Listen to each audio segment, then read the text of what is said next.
Hey Hey, Dan, Mark. good morning. How's it going? Not too bad, Dan. How's it going with you? It's going well. It's going well. People are joining here, so I'll give people a minute to join. How's life in India? Well, not too bad. We've had a 4-day week, uh, so it's been a relatively smaller week for us. A lot of stuff happening. Although since I was in 5 live events this week at QuestionPro, it Yeah. feels like we achieved so much this week. Yeah, Feels no, good to have saved the best. this week was busy. We had 5 live events here at Question Pro, so things were rocking and rolling, as they say. It was good though. It was fun.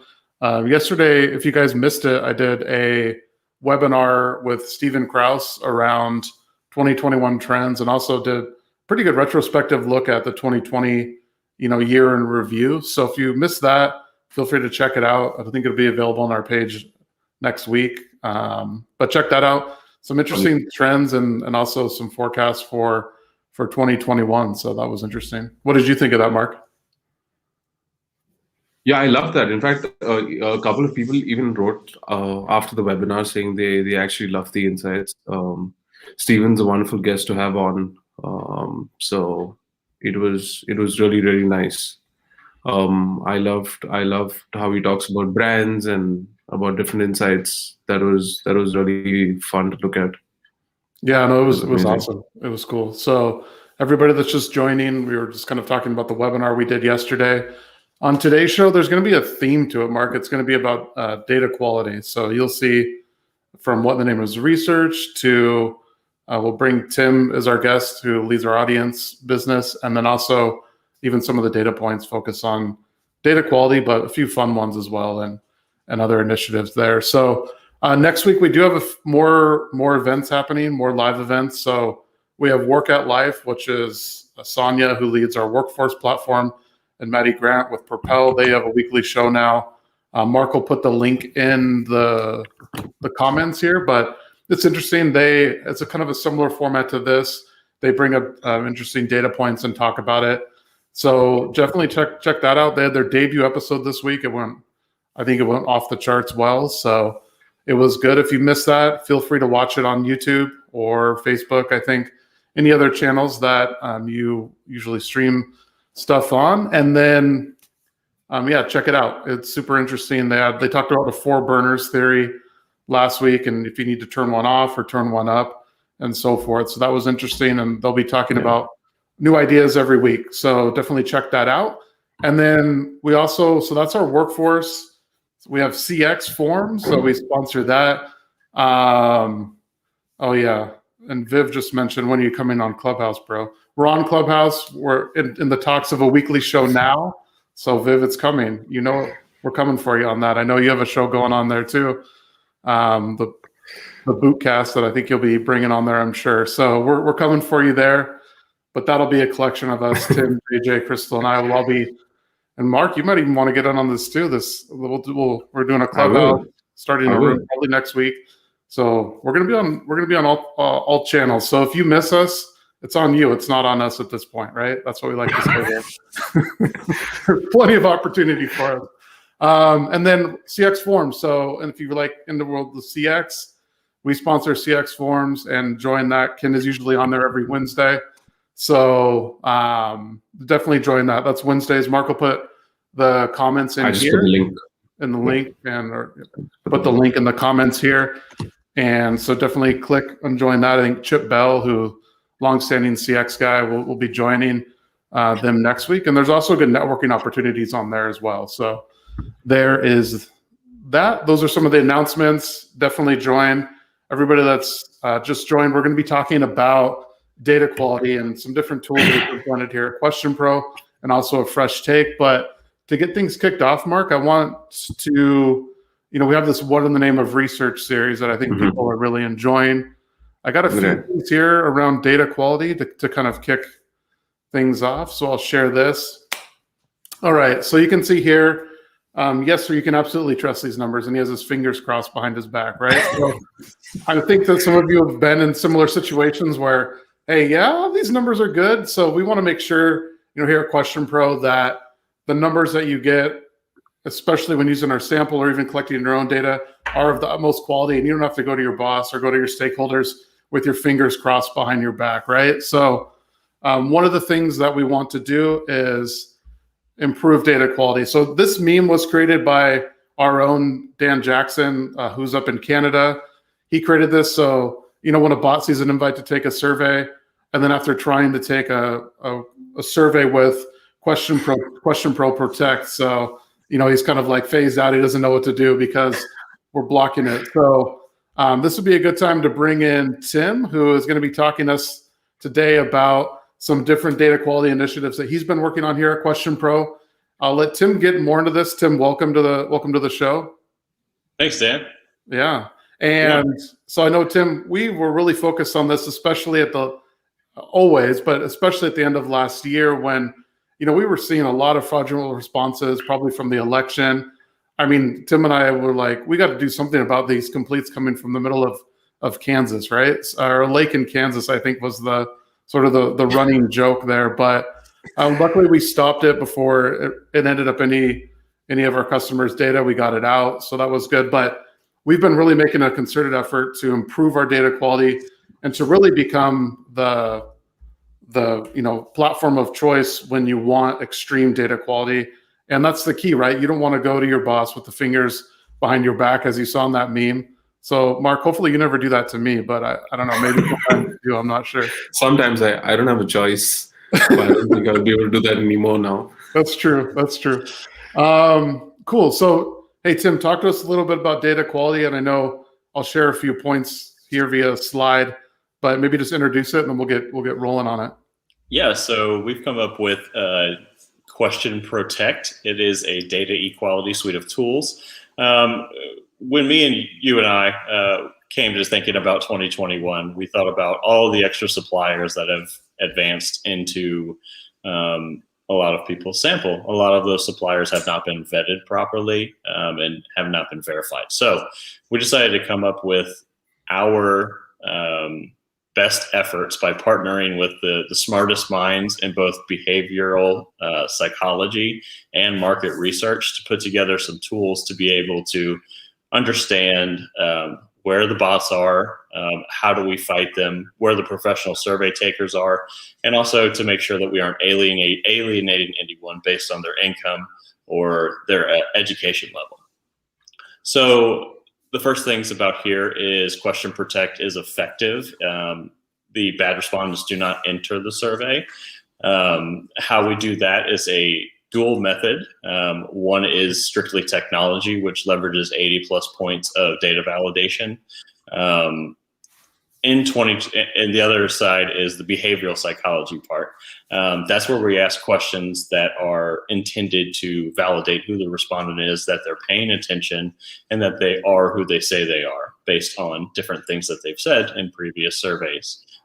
We call that ride-along policing. They make sure your answers are accurate based on throughout the survey. So one thing you might think is, hey, what if my answers change? So in the context of a survey, how you feel about the Seattle Seahawks is probably not going to change from the beginning to the end of the survey. So we are looking at the responses as they come back. And if you say, hey, I'm a super big fan of the Seattle Seahawks, and then you say later in the survey, Seahawks, I rate them as my least favorite team in the NFL, we're likely not going to let that person complete the survey.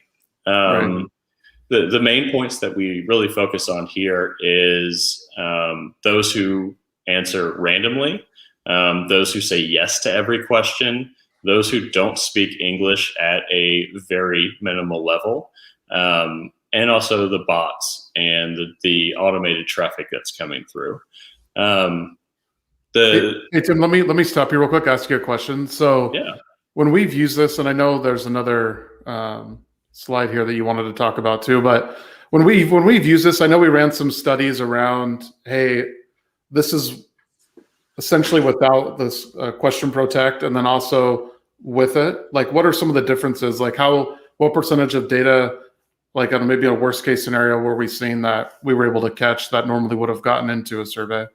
Yep. So we to answer your question, we've seen 35 to 45 even % of traffic be just the worst fraudulent traffic that you've seen. Of that, I'd say probably 10% is 1,000% bots that would be caught by most technologies had they been out there.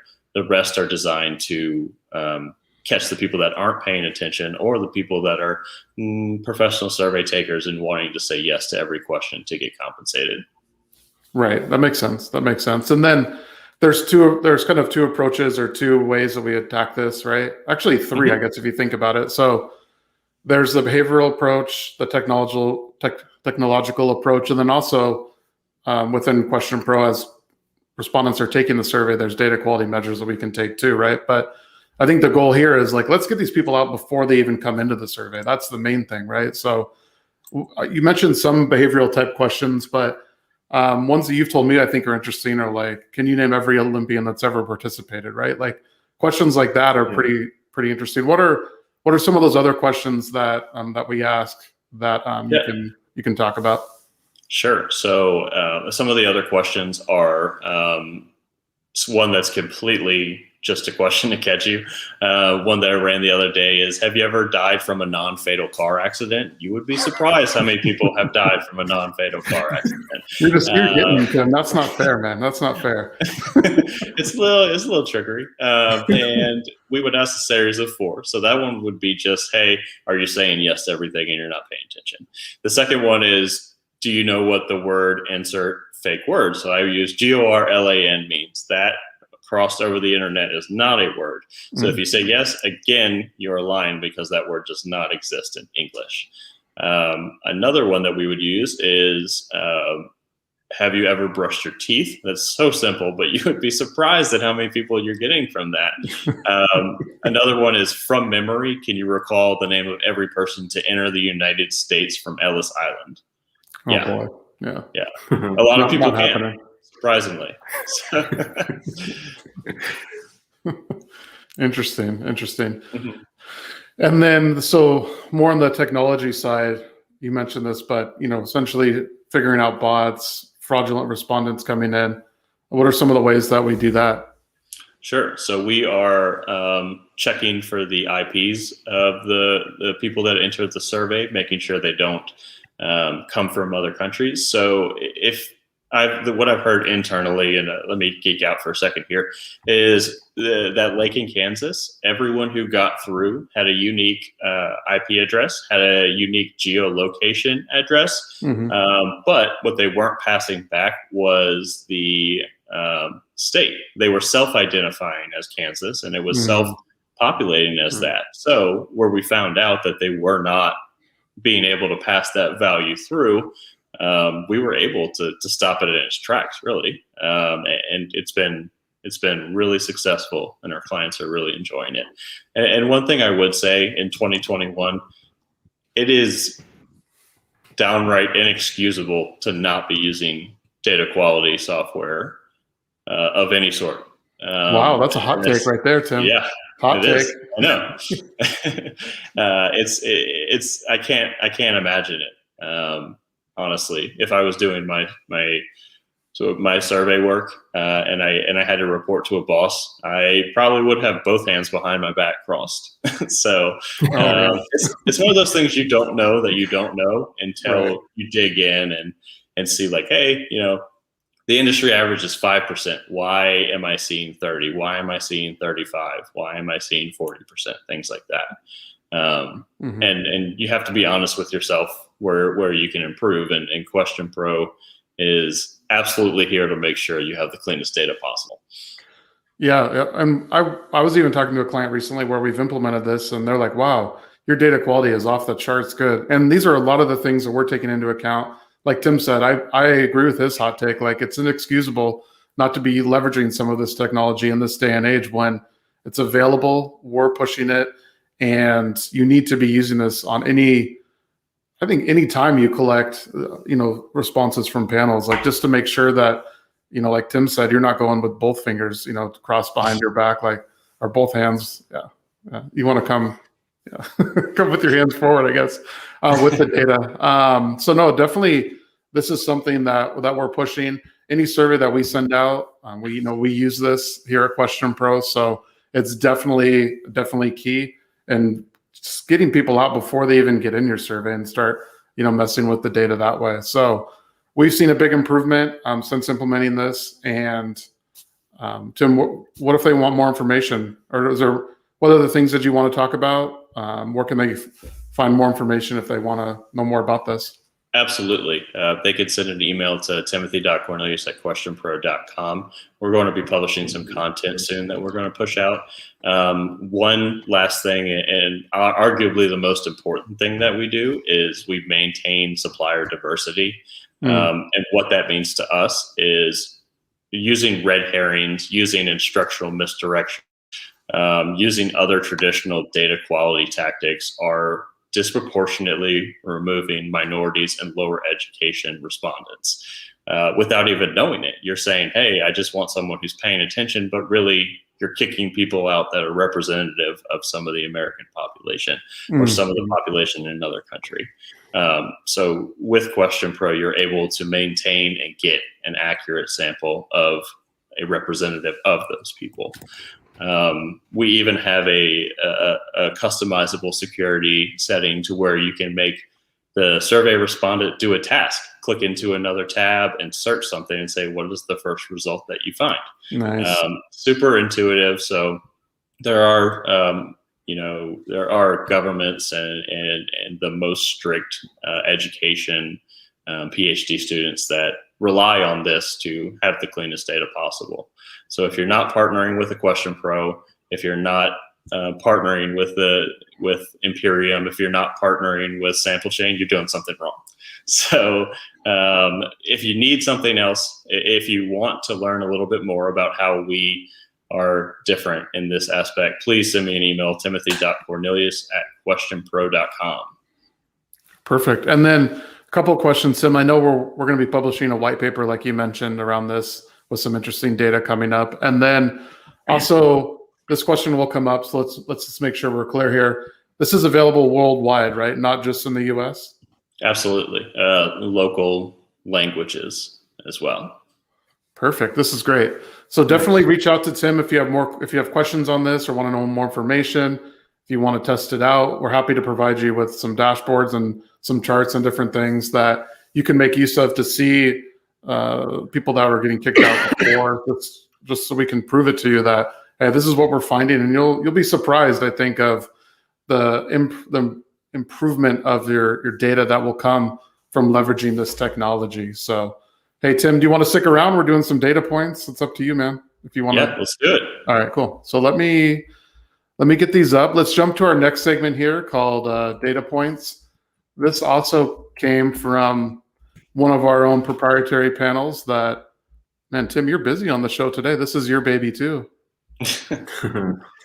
Oh yeah. So this is a proprietary panel that we have where the respondents or the members, respondents, panelists are double opted in, also via Facebook. So they enter in their Facebook ID to join, and then also via email and then phone as well. So these people are, fully dialed in here.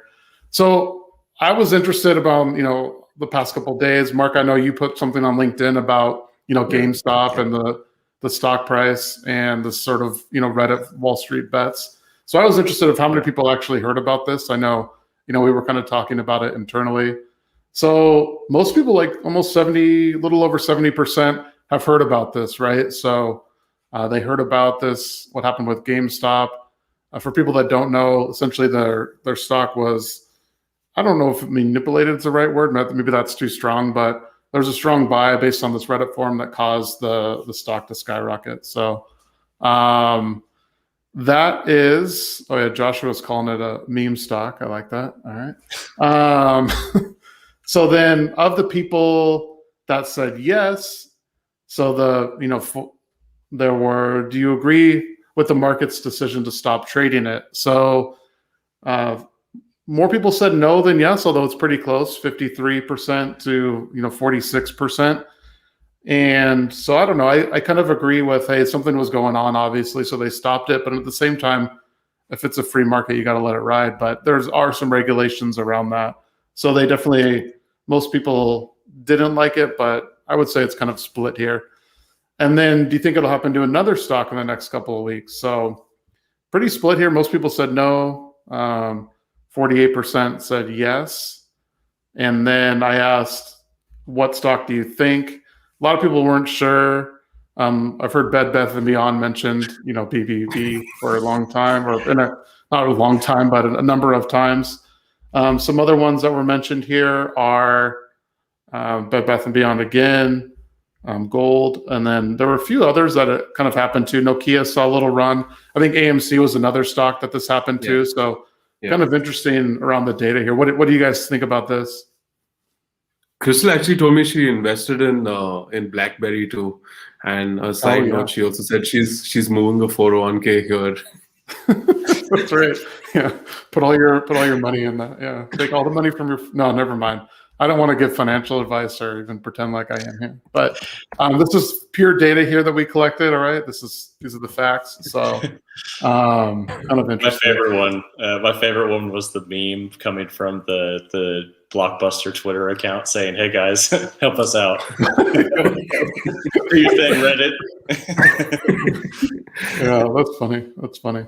And then of course, kind of trading topics here. The Super Bowl's on my mind, so I wanted to see what people thought around who they think will win, the Chiefs or the Buccaneers. So that people have the Chiefs 65% to 35%. So I don't know. Tim, do you have any predictions on this? I got the Chiefs on this one. I think it's more of I'd like it to happen than it's going to happen. But Tom Brady seems to get better every game. So, you can't count him out. Second half, Tom Brady is really hard to beat. Yeah.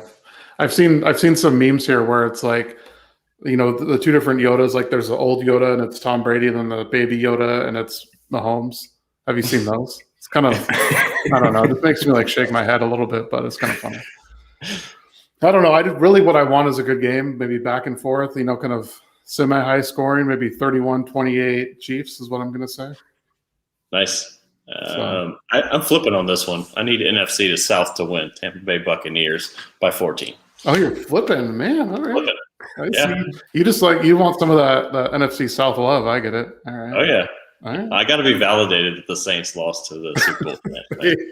That's a good point. All right. And then, so will you bet on the Super Bowl this year? 80% said no, 70 or 20% said yes. I know, and of those people, I wondered how much they would bet. So you can see here, kind of the sweet spot. Well, I guess it's either people are going to be betting somewhere in the $10 to $20 range or the $50 to $100 range. I know I use FanDuel, DraftKings, those to kind of bet on these things. So I'm a cheapskate when it comes to betting on these kind of things. So I'm probably in the 100 plus range or something like that. So no. But no, I think it's fun. There's a lot of fun ways to do it now with daily fantasy and so forth. Mark or Tim, are you guys going to bet on the game at all? No, I'm not going to bet, but I'll watch the game for sure. I want to see how this plays out. Who do you think out. will win, Mark? I forgot to ask you.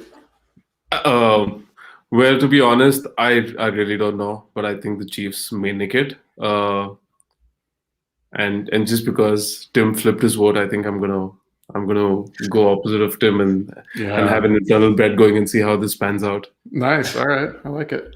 I like it. So that's how much people will bet, and then we'd be getting together with friends or family to watch the Super Bowl. So, a lot of people said no. 65% said no. 30-something% said yes. I wonder what this would be like non-pandemic. I could probably look up some data on that, but it might be a little bit more, 50-50, 60-40, something like that. More up to the yes side. And then this is more switching to sort of the coronavirus and things that are going on in the economy. When was the last time you ate inside of a restaurant? So 38% said 1 year or more. And some said, pretty close other than that, within the last week, within the last 2 weeks. So there's still some people that are eating out and doing these things. So it kind of depends on the different boat. But I was actually surprised to see 1 year or more since people have been eating out. And then what's on everybody's I mind? hope somebody who asked the question yesterday about when would restaurants recover. I hope they're watching this, because I find it very strange to see 1 year or more. I mean, it does not sit well with me at all. I mean, that's the last I guess time people have been really careful. Yeah, exactly. I know it's interesting, man. There's still a lot of people playing it really, really safe, which is probably, I don't know, good in the long run, but yeah. And then kind of shifting to the vaccine. So have you received the COVID-19 vaccine? So little over 9 or a little less than 9% said yes. Most people said no. And then of the people that said no, will you get it when it's available to you? The majority, 70% said yeah, they'll get it. There's 30% that are still holding out, probably waiting to see what some of those side effects are. I think I'm in the yes camp, but that's just me talking. That answer seems to have changed from a little while ago, Dan. I remember when we did this about 3 or 4 weeks ago, you said you wanted to wait for a bit. So what changed in that? What changed in this time? Yeah, I don't remember the exact numbers, but I think it was more people were skeptical about it 2 to 3 weeks ago than they are now. So personally, I think that people are seeing that folks are getting the vaccine and now it's, safe, so to speak. There's not can't say long term, but there's no immediate side effects. At least to the masses. I think people are definitely getting more comfortable with it. You're definitely hearing more about it too, so it's kind of interesting. Right. But yeah, that's the final data point. So talking about a little bit about the economy with GameStop, sports, and then of course the coronavirus, which I'm sure we'll be talking about for the next year. So we'll have plenty more data to go around on that. Cool. All right. Gentlemen, thanks for joining today. I think we can wrap it up. Yeah, before we wrap up, Dan, I have one more quick plug. You're going to be talking with Prab of Energizer at Quarks, right? Later this month. I just wanted to get that URL out there. So Dan's going to be talking about our online community platform and how Energizer is using continuous discovery, and they've very successfully been using it in the whole pandemic. In fact, I know Dan and Prab did a webinar, I think in July or August of last year, and Prab was already waxing eloquent at that time about how that was helping them even that far ago. So I think it'd be very interesting to see 6 months down the line what more he has to say. So I'm just going to put definitely put that in there, Mark. Thanks for promoting me. I don't want to do too many self promotions, so I got to have you do it, I think. No, so definitely join that. It'll be a good sort of like fireside chat feel where I'll ask Prab some questions and talk about this continuous discovery process that they've been going through. It's been really successful for them starting up this community. We even recruited to the community and some of it through our audience platform. So it's really hit a number of different buckets here at QuestionPro. But they've been so successful that they've expanded this to LATAM, UK, and so forth, as we'll talk about.